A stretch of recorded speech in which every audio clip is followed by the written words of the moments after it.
Welcome to the Creative Condition podcast with me, Ben Tala, illustrator and creativity coach, founder of the Creative Condition, artist and writer. I bring 20 years of creative industry experience and a lifelong love of creativity, a fundamental pillar of human happiness, to you through ongoing personal exploration and the shared experiences of others. You'll get a nourishing mix of creative industry professionals and people far and wide using creativity in ways that can take our learning to the next level so we can maximise our unique blend.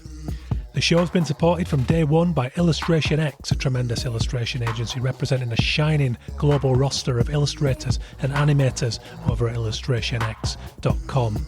The music for the show is by Dirty Freud, who you can listen to now on all good streaming services.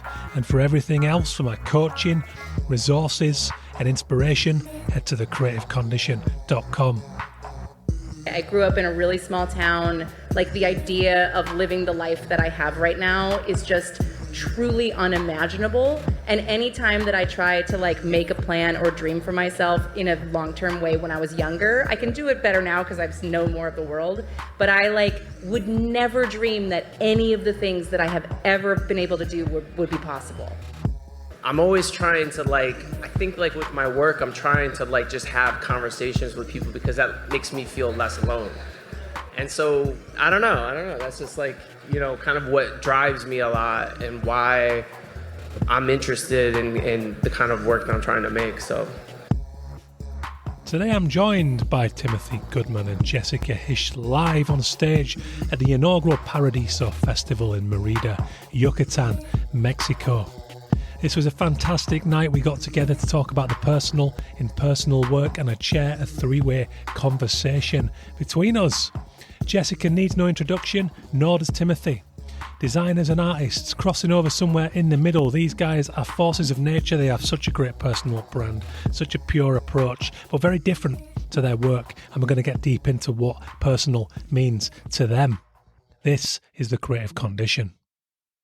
How you doing, guys? Welcome to the show. This is the Creative Condition. My name is Ben Tala and I am your host.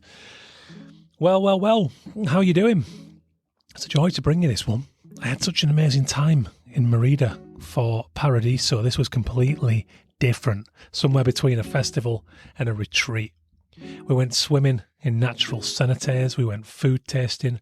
All of this on little day trips that broke any tension, any fear, and stopped us all from talking shop. Because by the time we got to this festival, which kicked off at 3 p.m. after a little siesta window, which was wonderful, what great local touch, we were all loosened up. We weren't just there talking business and asking what you do and what they do. We were just into the deep stuff right from the offset. And what it did was created a warm, almost surreal atmosphere of passion and creativity, love of craft, and just genuinely joyful people who were happy to be there, connect, and experience something completely different. And case in point to this conversation with Jessica and Timothy, they wanted to have the conversation, and Hector, co-founder of the festival with Marco Fan, got in touch and said, look, I got Jessica Hische and Timothy Goodman. They're wanting to have a live conversation, but they feel like they can't just get up on stage and have a conversation. You know, this needs to be shared. Do you fancy it? I think you'd be a good fit. And I was, of course, it's Timothy Goodman and Jessica Hische. These are two names in the industry. But more importantly, what do they want to talk about and is it a good fit? Because you can't just go for names. If you just went for names, if I'd just gone for names with this show since the offset, I would have ended up bringing you conversations that were just for a badge, for a facade, for a get, Every conversation I've ever had on this show has been a conversation I wanted to have with someone that I was very interested in what they were doing and I wanted to get deep with them. So with names of that gravitas, the initial response is yes, please. But I had to know what they wanted to talk about. And the moment I found out it was about the personal and personal work, I was all in. Because anyone who's listened to this show for any length of time will realise that my great love is humanity here. Humanity and our innate need to create. So personal fits right in to what we're talking about. So of course I was all in. But it was funny because this was a slightly chaotic first iteration of Paradiso, which for me added to the charm. For others, I think they felt like, what's going on? Like I'm on stage in 2 minutes talking over there, but everyone's over here drinking margaritas and having a great conversation. And what I found was it straddled the boundary of the two things beautifully. By the time people got talking, you had a nice intimate audience, but there was also this beautiful background buzz of people just very hyped about what they were talking about around creativity. And I just found it to be a real simmering pot of ideas and joy and possibility, far more so than previous festivals that I've been to. And I've been to some crackers. I've spoken twice at Off Festival, which was an absolute dream. It was a joy, incredible festival. But what Paradiso was a complete outlier, something totally new and immersive, emotional, personal experience. And that's not to say it's not good. Like, I've picked up coaching work off the back of it quite quickly because we had such deep, real connections. And that's what it comes down to for me. So to have this conversation with Jessica and Timothy was just amazing on every level. But it's quite funny. We were bumbling around at the start of the conversation, and at one point, Jess is going, you sit in the middle, risen up, because we had this really long, narrow stage where we started positioning everyone. Timothy's a really tall guy, taller than me. I'm 6'2". Jessica a little shorter. So they kind of ended up flanking me. I'm sat on a seat in the middle, just above them, talking either side. I'll share a picture on my LinkedIn if you want to have a look at that. But it was brilliant how it worked out, because Jess is going, no, just sit down, cross legs. She's going, crisscross applesauce, sit down in the middle, which I almost did for a while. And then eventually I'm like, no, I kind of need to be on a chair here. It feels wrong to sit cross-legged like I'm in a primary school classroom at reading time. But in the end, it was amazing. And this was an intimate conversation, which was brilliant because we'd already had many deep conversations between the three of us, over drinks and food. So by the time we got up on stage, it was just an extension of that, and I loved it. So I'd love your feedback. Please do support the sponsor of the show, Illustration X. You can check out their global range of illustration and animation portfolios right now at illustrationx.com. They've been here since day one. That's 10 years. Paradiso was awesome. If you do get the chance to go there next year, I highly recommend it. I'm going to be back there in some capacity. I'm not entirely sure what I'm doing yet. That's the glory of Paradiso. We kind of work it out organically, depending on what's going on, what we're into, what we think would be a good fit, who's on the lineup and all that stuff. But the lineup is out now on the website. I'll share it on the social. But look it up. Just type in Paradiso Festival Mexico and you'll find them very easily. Connect with them. Great guys, Marco and Hector, who run it, and it was an absolute joy last year. And I hope you enjoyed this little taster of what it was like to be at the festival. Check out the coaching, the reading list, all my creativity resources, the books, everything else to help you develop your creativity if you want something more bespoke, more custom. I'm loving my coaching this year. I work with agencies, I work with members of staff, I work with founders to help them develop their vision. I also work with freelancers with our pit stop session, which is an intensive audit of foundational creativity to get you on your optimum path. Get in touch, we'll talk about rates. I can stagger payments, we'll make it happen. I'm very kind to my freelancers because I am often skint and freelance.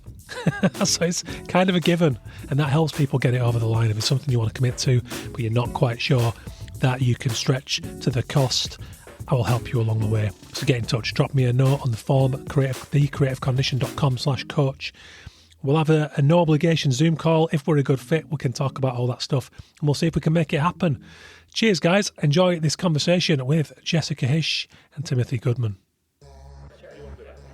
What's up, guys? Hi, everybody. Wait, can I just ask a question really fast before we even talk about anything? How many of you coming here maybe like joked about it or secretly thought, like, I don't know if you saw that movie The Menu, but like, are we ever gonna like go back home ever again? Like, is this a wrap for us? It's like, I don't know. I do feel like when you're in a really immersive experience like that, at some point you just think, this is my new life now. Yeah. Like, that just happens to me anytime I'm away for more than 2 or 3 days. All right. Well, thanks everybody for coming. We're talking about personal work, and I thought it'd be rude to talk about personal work without talking personal first. So I'm going to ask you guys to share something personal with me, share something vulnerable, because it permeates your work, both of you. Maybe Tim, you could start.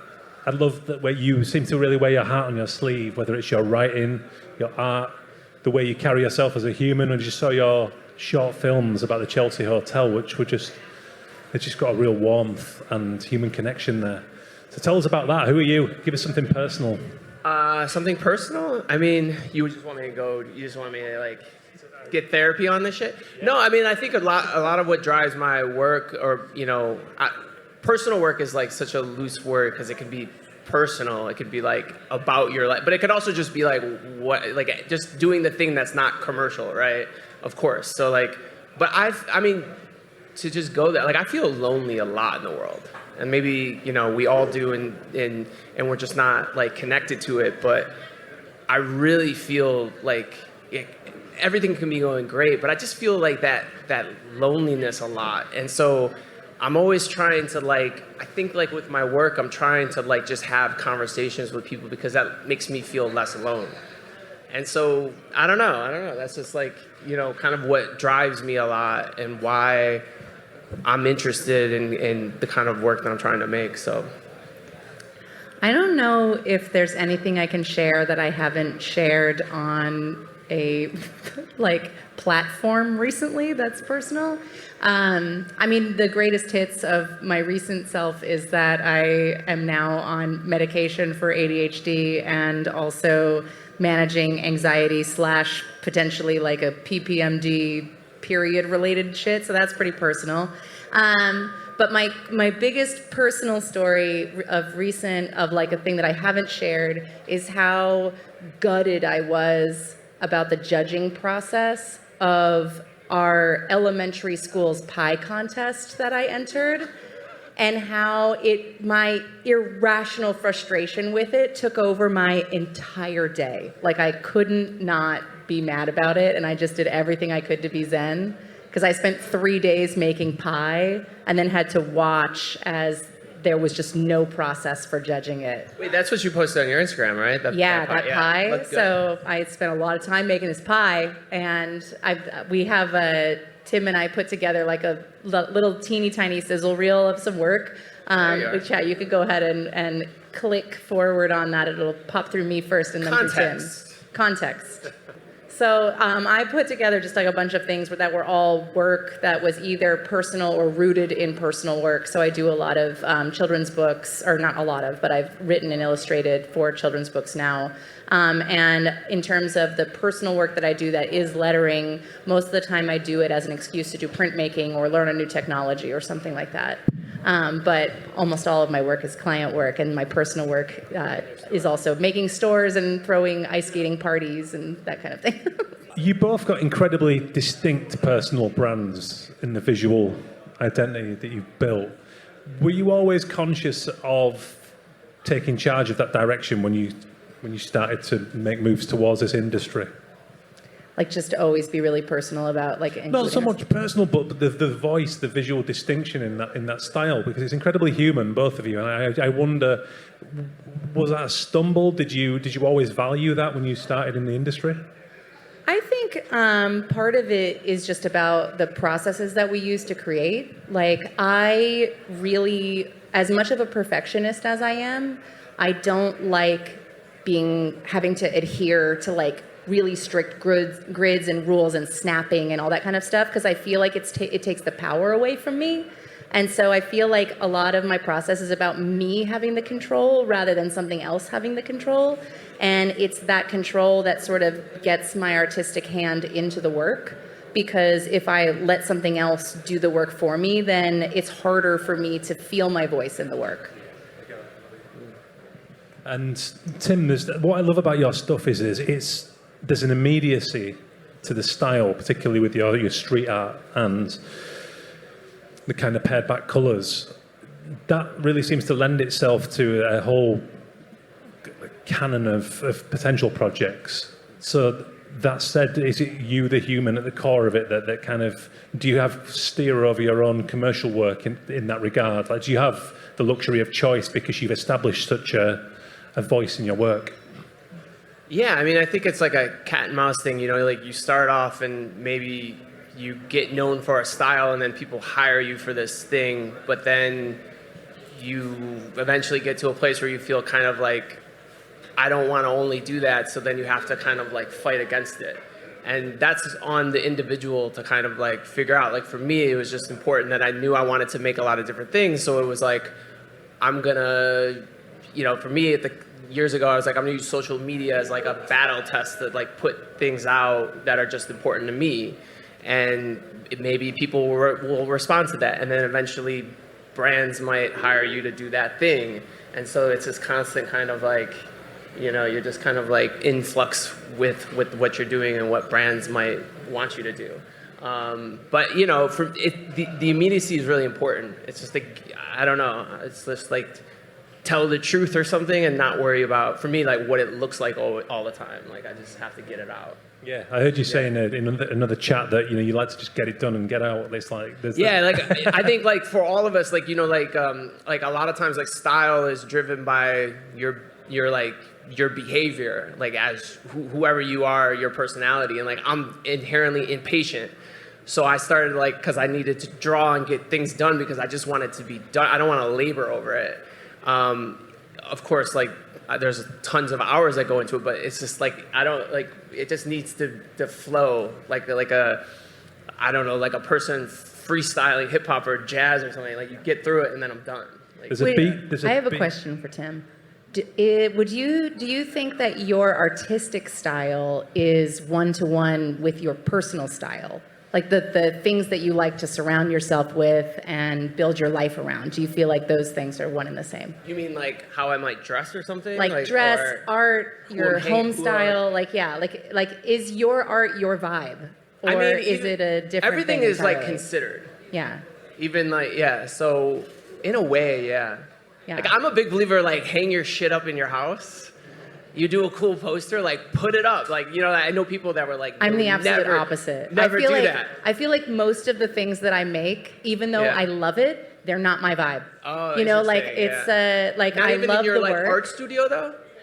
Well, no, most of Interesting. I have my work in my studio because I have this like accidental shrine to myself because of all my work samples. Yeah. But all of the art on the wall is by other people. Wow. No, I'm the complete opposite. I'm a Cancer. Like I'm like everything is like sentimental, and like I look at this thing I did for YSL and I'm like, oh, that's how I like paid for this or whatever. Like that's how I like helped my mom with this. Or, like I don't know. I like really think about. Well, I want the things to still be in my life, but I don't like want them to be on display. Yeah. I want it on display in my glass place where it can be where everyone knows what it's for. I'm somewhere in between. I like to have like a record of success, particularly the meaningful projects. But I obviously like to balance that with other stuff that informs me as a human, which is something because I think you seem to be broadening out with your work. We just saw the Chelsea Hotel films earlier. To the untrained eye, I think that sometimes scares people, the idea of leaping over the boundary of a medium or a certain discipline. Do you get the fear about that, or do you have that trust in what feels good? Both. I mean, anybody would be a liar if they said they weren't like scared, of course, and that they're not maybe insecure about things or something. So I think it's both. But like, it's so cool to be here with Jessica because like did we graduate the same year? No. I graduated before you. Before me? Because you wrote me to get coffee right when you graduated. Oh, yeah. So no, I think we're the same age, but I think he went to school slightly later than me. Yeah. Because I graduated in 2006. When did you graduate? Oh, you were sick. I was 07. Yeah, there you go. Yeah. But it's just so crazy because like Jessica, as many people know, like in our design world at that time, like I knew you before you like popped and got like mad design famous. But you were like the Bob Dylan of our generation. Like there was like no time. Do not. You went like that like immediately. There was like, but I remember like thinking like, oh, that's just so cool. Like, but I was also like, I remember like feeling like envious, not like taking anything away from you, but just being like, I feel like I want that too in some way. but it was like much later for me, and I was just like, I don't know, it's just so cool to be here with you because I don't know. Like, I feel thinking like about how long it's been. It came about so randomly because I just have I'm just happy to be here energy like all the time. And when people ask me what my like dream project or anything is, I never have one because I always dream so much smaller than what actually comes to me. Like I grew up in a really, and I'll talk about this when I do my talk on Saturday, I grew up in a really small town. Like the idea of living the life that I have right now is just truly unimaginable. And anytime that I try to like make a plan or dream for myself in a long-term way when I was younger, I can do it better now because I know more of the world. But I like would never dream that any of the things that I have ever been able to do would be possible, you know? So now my only one dream that I do have, which is a long shot dream, is I want to be an activity on The Bachelor where the couple comes to me to learn how to draw their wedding monogram together, and I get to be on the show teaching normies how to draw their wedding monogram. So I'm manifesting that because it is the only actual dream I've ever had is this dream. And so sometime this will happen. Yeah. Yeah, there you go. Yes. I want to touch upon people just starting out in the industry. This is something we talked about briefly last night. I think it's quite important because the sheer ubiquity of information and design and art that's out there in the faces of young people now, as opposed to that just wasn't the same landscape. You had time, you had quiet time. Do you know what I mean? And I feel like people graduating now with all this noise about AI and everything else, that it's so easy to just live exclusively externally, as opposed to feeling and having that moment with yourself. For me, personality and lived experience are the two major compasses to work internally to that regard. Is that something you'd agree with? Have you got thoughts on that? Yeah, definitely. I actually, I witness a lot of talks about AI just on the internet and in person. Half of AI lives in my house with me, who you'll meet tomorrow. And something that came across my face in one of these streams was someone was talking about how in the age of AI, the way that creatives will survive, like the ones that will really thrive, are the ones that have the most diverse interests and knowledge bases because they'll be able to bring the most to that creative process. And I've found that to be like really true. I mean, like the more life experience that you gain and the more just like broad your interests are, the easier it is to be creative and to make interesting work. And because when you're all starting out when you're young, I mean, even though like the internet was not then what it is now, we were all on Found. You guys remember that website?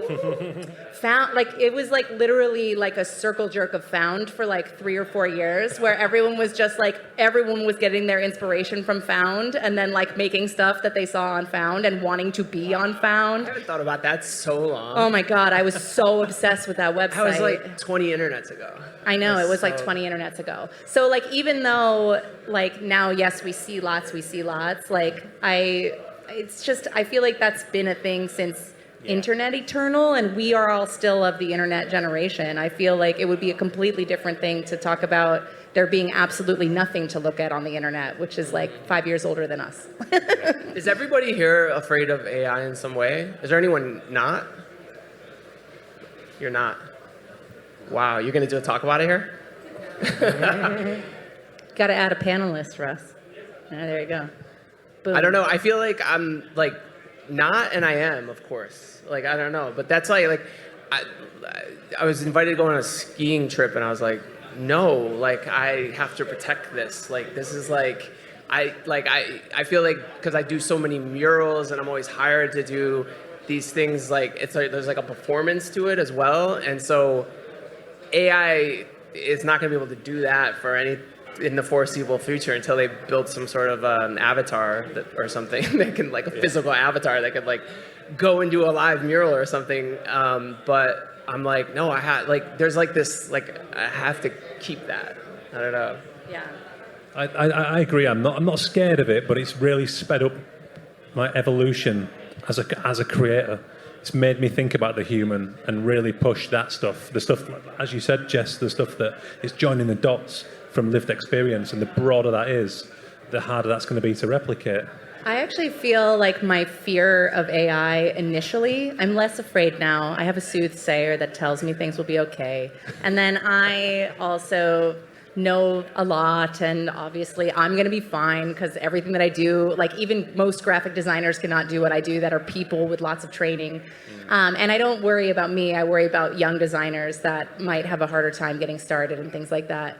But that said, my initial fears about AI and also my grumbliness about the ability to connect with people online are literally the reasons why I started my physical brick and mortar stores, because I wanted to run as far away from internet as possible for a minute and make something that was purely about a physical experience. I don't want to give away too much because I'm talking about this on Saturday, and same thing with other projects that I've been working on is they are a response to those fears. And so I think in that way, I don't want this to be like an AI talk, because we could talk about AI for fucking ever. But to me, a lot of the personal work comes through working through fears and trying to address fears and trying to externalize them in a way that you can understand them better, or a way of looking at a fear and how can I find the positive in that fear or turn that fear into a positive.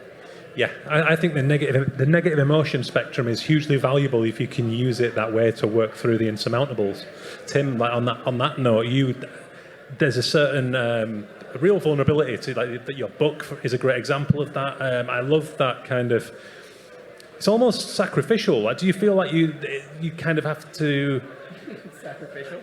I mean, in the sense that as an artist who works with a lot of feelings, there is a certain sacrifice to that of it's almost like a not public living of it. It's not in any kind of attention-seeking way, because it's really not. It's a beautiful thing that you do.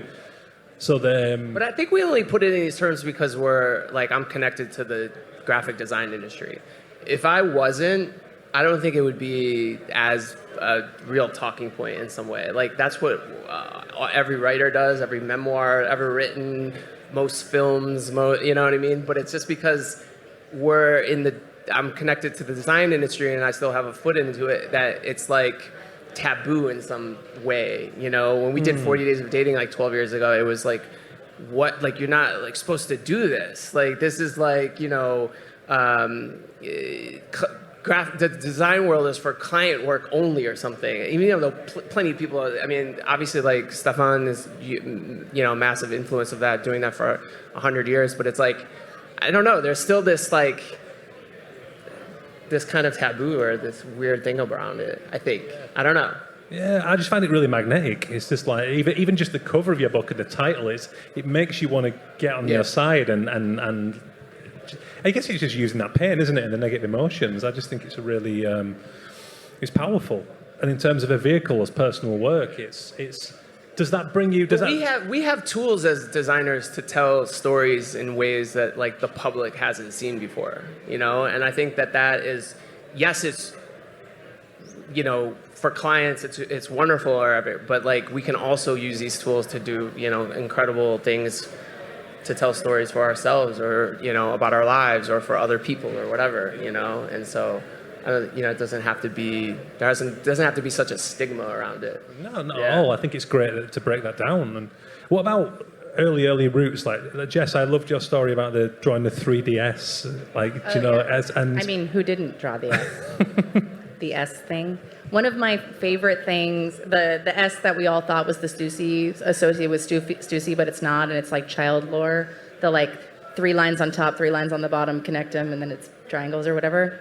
My origin story of lettering was really just being a weird dork. And I'd say that everyone says they're a weird dork, but I was a really aggressively friendly kid, where I just if you were my friend, I was the most oppressive friend you've ever had. And so I would be friends with people for 3 to 4 days, and then they would be this is a lot, it's time for me to move on, and then I would be devastated.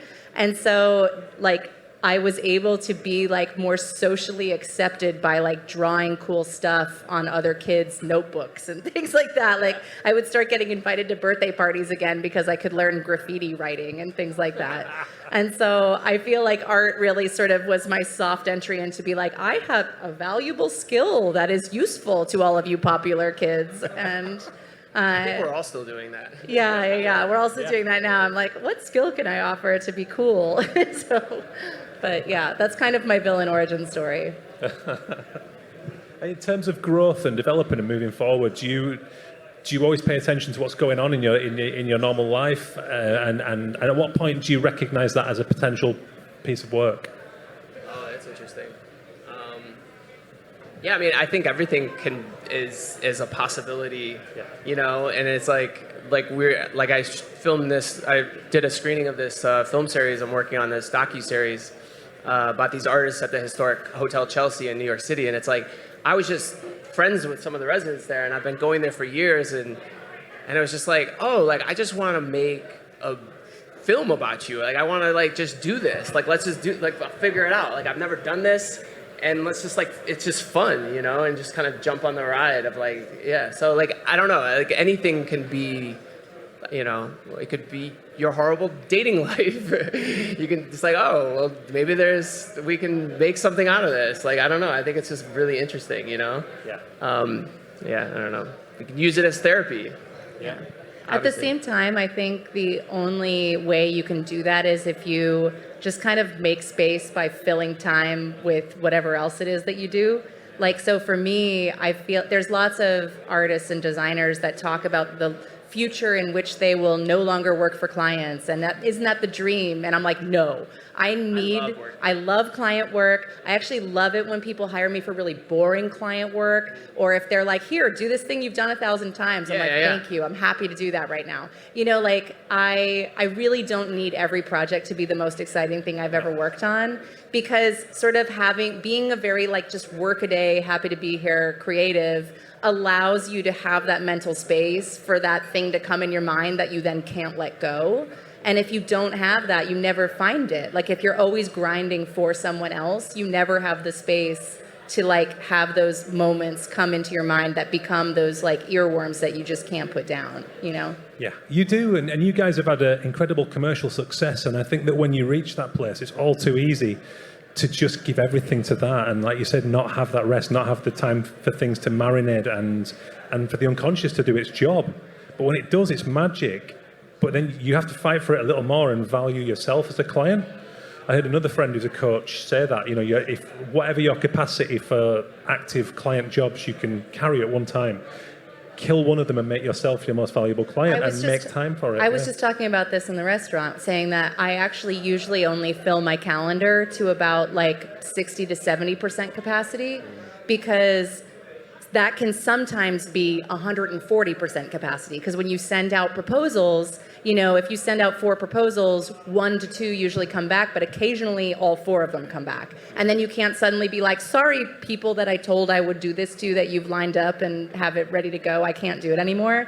And so I find that I leave these like gaps in my schedule purposefully, mostly because I'm also 40 years old and have 3 children, and I want to like spend time with them. So I have some real guardrails on my time. Like I don't work on the weekend hardly ever, and I do work in the evenings now, mostly because my partner works on the evenings, and it feels lame to just sit in the room and watch TV by myself. So I used to work all the time when I was a crazy workaholic in my 20s. And then I just kind of dropped it, and now I'm kind of on this fun new schedule where I work as I want throughout the day based on my busyness, and then do fun things too, like take drum lessons every Tuesday.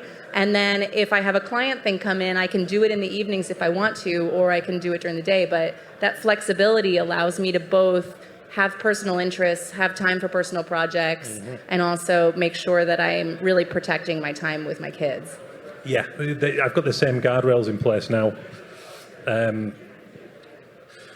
as a parent, but it's exactly that. It's the yin and the yang, the balance, and I love the client work too. And it's just, like you said, one thing all of the time. I think we have, as artists, we tend to have these brains that seek the variation and need the excitement. And if you're not living a normal life that's beyond work, then how are you going to get the stimulus and the ideas and the inspiration and the funny things you observe and whatever else?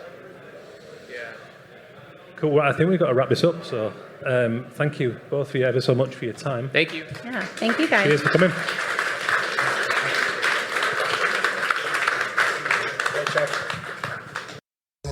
Massive thank you to Jessica Hische and Timothy Goodman for taking the time to talk at the wonderful inaugural Paradiso Festival in Mexico. I cannot recommend it enough. If you like something more than simple networking events or talk-based events, not that they're not great, but you want something more, something immersive, some truly deep connections, then there's no better place to go, so check it out, Paradiso 2026. And a huge thank you, of course, to Hector Ayuso and Marco Fan and the rest of the wonderful team for making that happen. And of course for letting me run with this podcast and share this conversation with you guys for a taster of the sort of content that is going on there. And like I mentioned earlier, you know, we were having that conversation on stage and there's probably about, 100 people in there. But all around us at the back is people having dinner. There's meetings going on. There's people checking out the art exhibition and installations that were going on also at the festival. There's a little merch shop. There's just so much culture surrounding the place at Salon Galos, which is the name of the venue. It was just, the place was alive. It had a real holistic feel to it. And it was something I won't ever forget, as I mentioned earlier. Truly unique experience. So thank you for checking this one out. If you want to get your feedback over, please do. Ben@bentalon.com. Let me know what you thought of the conversation. If there's any topics in there you want to bounce around with me, then do that. Check out thecreativecondition.com for all my resources, for my coaching, for my pit stop, for my agency work, the talks, the reading list, 300 plus podcasts. What I'm trying to do is build an absolute cache of resources for anybody long after I've gone from this planet to learn about creativity, what it truly means, what it's made up of, and how you can access yours. That is my goal in this life, is my cause. It just so happens that I live under capitalism and I have to make money, but I get to help people to earn my money, and I love it. And the coaching I've done this year has just been so much fun, and conversations like that invariably lead to connections that lead to the likes of the coaching. I picked up a few clients. I don't like using that word because they're more than clients. They end up becoming friends. We make real bonds through the coaching. And I've been working with some of the guys that I met there. So it's incredibly exciting. If you get a chance, please do share, subscribe, tell a friend about the show, connect in some way, get in touch, say hello. I'd love to hear from you guys. Other than that, cheers for listening. It's been a pleasure. I hope you enjoyed this one. Do go check out Jessica Hische and Timothy Goodman, and of course Paradiso Festival. Have a wonderful week, guys, and I'll see you for the next brew. See you later.